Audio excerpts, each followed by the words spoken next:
আল্লাহ বলছেন যে ফানকিহু মা তাবা লাকুম মিনান নিসায়ে, পৃথিবীর মানুষ যাকে ভালো লাগে তাকে বিবাহ করো। এ কথার অর্থ কি শুধু সুন্দরীগুলোর বিবাহ হবে, আর যেগুলো সুন্দরী নয় সেগুলোর বিবাহ হবে না?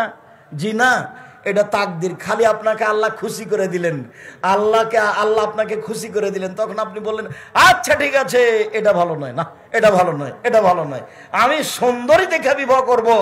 সুন্দরী দেখে বিবাহ করার সিদ্ধান্ত নিলেন, কিন্তু ঘুরতে ঘুরতে ঘুরতে ঘুরতে ঘুরতে যেটা তাকদিরে লেখা আছে সেটাই ঠিক। এটা যে আল্লাহ আপনাকে বললেন, খুশি করে দিলেন আল্লাহ আপনাকে, পৃথিবীর মানুষ যাকে ভালো লাগে বিবাহ করো, এটা খুশি করা হলো না? তখন তো আমি আর আপনি বলবো যে যেগুলো সুন্দরী নয় সেগুলো বাদ পড়ে যাবে, কিন্তু তাকদিরের কলকাতা ওপরে আছে। এখন ঘুরতে ঘুরতে বলছে আম্মা ও মেয়েটা সুন্দরী হলেও ওদের যেন বাড়ি ঘরটা কেমন লাগলো, আমাকে ভালো লাগলো না। আম্মা এই মেয়েটা সুন্দরী না হলো এদের সব সেট ভালো, আম্মা এটাই সিদ্ধান্ত নেন, তাই না? আমার এটাই সিদ্ধান্ত নেন। এ দেখেন হয়ে গেছে, কলকাতা ওপরে ঘুরছে, তার নাম তাকদীর। দুই, আল্লাহ বলছেন ফানকাহুন্না বিইজনি আহলিহিন্না ওয়াতুহুন্না উজুরাহুন্না, পৃথিবীর মানুষ মেয়েদেরকে বিবাহ করো বাপকে বলে, মোহর দিয়ে বিবাহ করো, চিরদিনের জন্য যৌতুক হারাম, চিরদিনের জন্য ফার্নিচার হারাম। যা খাটলা চৌকি বাক্স তোমার শ্বশুর দিয়েছে, আগামীকাল সন্ধ্যা হতে হতে ফেরত দিতে হবে।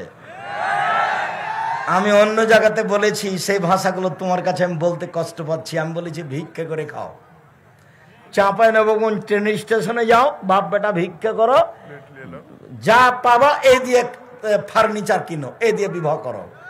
শ্বশুরের কাছে ফার্নিচার লি না কেন? কেন নিবা? কেন নিবা? বাচ্চা হওয়ার সময় তো তোমাকে আমাটা ব্যবহার দিতে হবে, কেন? কেন মাছ দিতে হবে? কেন খাসি দিতে হবে?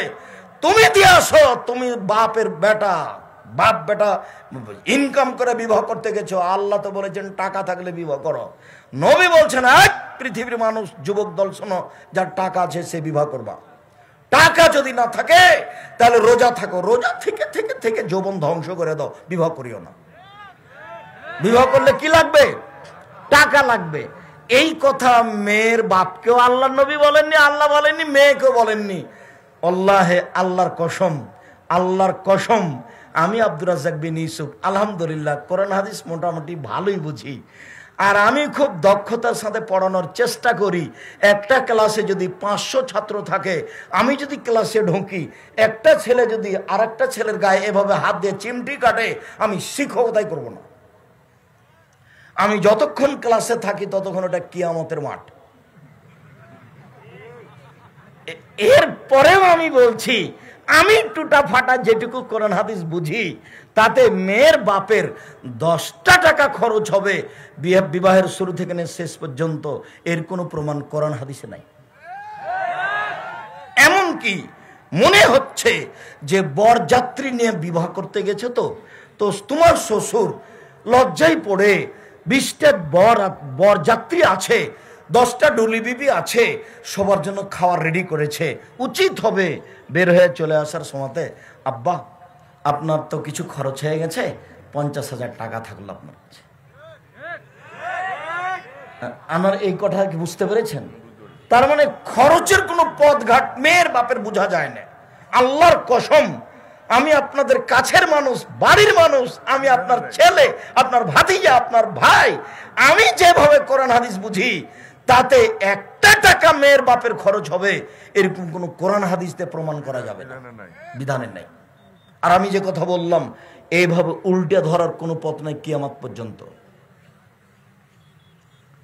তো আল্লাহ নবী যে বললেন ফাতেমাকে, সালিনি মা শেতে, ফাতেমা তুমি যদি কিছু চাও তাহলে চাও, আমি তোমাকে দিব, বিচারের মাঠে আমি কোনো উপকার করতে পারবো না। এটা হলো বিবাহের অনেকদিন পরে। বিবাহের পরে সংসার দেখে মেয়ের বাপ জামাইকে বলতে পারে, আচ্ছা বাবা তোমার তো খুব সমস্যা, তুমি তো ভালো ব্যবসা বাণিজ্য করতে পারছো না, আমি না হয় তোমাকে 50,000 টাকা দিলাম, দেখো তো তুমি কিছু করতে পারো কিনা। সেটা ভিন্ন জিনিস। তুমি কোন সাহসে ফার্নিচার নিবা কেন? বলে আমার শ্বশুর খুশি হয়ে দিয়েছে। তোমার শ্বশুরকে ফকিরকে দিতে বলো তো ফার্নিচারটা, তোমার শ্বশুর ফকিরকে দিয়ে দেখ। বিশ্বাস করো, ভিক্ষা করা টাকা দিয়ে চাউল কিনে ভাত খেয়ে এবাদাত কবুল হবে। ভিক্ষা করা টাকা দিয়ে চাউল কিনে ভাত খেয়ে এবাদাত কবুল হবে। যৌতুকের টাকা দিয়ে চাউল কিনে ভাত খেয়ে এবাদাত কবুল হবে না। এই ফার্নিচার, এই খাট, এই খাটলা, এই চৌকি, এই বাক্স, এই আলমারি, এই শোকেজ সন্ধ্যা হতে হতে ফেরত দিতে হবে। এখানে কোনো জিনিস রাখা যাবে না। সব এগুলো অন্যায়ভাবে জুলুমভাবে এসেছে। আর জমি জায়গা বাপ মরার সাথে সাথে ভাগ করে দিতে হবে বোনেরাকে। যদি সেটা চাঁপায় নবাবগঞ্জ কোনো সমস্যা নেই, ওটা গায়ে বান্ধায়। যদি ভুলে বনে জমি জায়গা চাই বাপের, তাহলে তুই চলে যা বাড়ি থেকে, আর কোনোদিন আসবি না। এটা ভাই বলছে। বোনে কি বলেছে? বোনে বলেছে, ভাইয়া আব্বার মরা তো 10 বছর হয়ে গেল, তো আমাদের একটু জমি জায়গাগুলো দেও না, আমাদের কিছু একটু 2 শতক জমি দাও, নাহলে কিছু টাকা দাও। তখন বলছে মুখ খুলবি না, আর যদি কোনোদিন টাকা চাইস তাহলে এই বাড়িতে উঠতে পাবি না। অথচ আমি বক্তব্যে বলেছি যে 15 বিঘা জমি রেখে বাপ মারা গেছে, একটা ছেলে একটা মেয়ে, তো ছেলে নিবে 10 বিঘা আর মেয়ে নিবে 5 বিঘা। সকালে ছেলে নিবে, বিকালে মেয়ে নিবে, এর প্রমাণ নেই। কিভাবে নিবে? একসাথে নিবে। 5 মিনিট পরে নিতে হয়ে প্রমাণ করা যাবে না। যদিচ আমরা 2 ভাই, আমার ছোট ভাই বরিশাল মডেল কলেজের শিক্ষক, আমি এভাবে রাস্তাঘাটে ঘুরে বেড়াই ভবঘরা হয়ে, যেভাবে দেখছেন। তো আমার বাপকে মাটি দেওয়ার পরে জমি জায়গা ভাগ করে দিয়ে আমরা রাতে খাওয়া দাওয়া করেছি। যদিচ আমি জমি একটু চিনি, আমার ছোট ভাই চিনেই না, আজও নয়। ওই বোনের সামনে করে খাই, ওটা না কোনো হিসাব করি না। আমার মাও আমাদের হিসাব করাটা ভালোবাসত না বলে আমার মনে হচ্ছে। আমরা একটু বললে আমার মা মনে হয় যে একটু কষ্ট পেত, তা আমরা কিছুই বলতাম না। যাকগে, তা আমার মা চলে গেছেন, প্রায় বছর পার হয়ে গেল, তা আমরা এ নিয়ে কিছু বলি না, আমরা কিছু বলতেই যায় না। দেখা যাক, মা যেভাবে ভালোবাসছিল সেটাই থাক। একটু কিছু বললে মনে হতো মা মনে হয় কষ্ট পাচ্ছে, এরকম একটা ভাব মনে হতো। একদিন বলতো, তোমরা তো পয়সাপাতি খরচ করেছো অনেক পড়াশোনার ব্যাপারে, ওরা তো তত পয়সাপাতি খরচ করেনি, এইভাবে বলতো। তখন আমি বুঝতে পারতাম যে এখানে ব্যাপার কিছু আছে। অতএব যাগ্যে এই নিয়ে কোনো কথাই নেই। মা কষ্ট পাকে এটা আমি চাই না। কারণ আমার খুব ধারণা কাজ করতো যে মার কথা আমি মেনে চলবো। এখন যদি বলে চাকরি ওখানে ছেড়ে চলে আসো, এখনই ছেড়ে চলে আসবো। উঠতে বললে উঠবো, বসতে বললে বসবো, যা হবে হবে।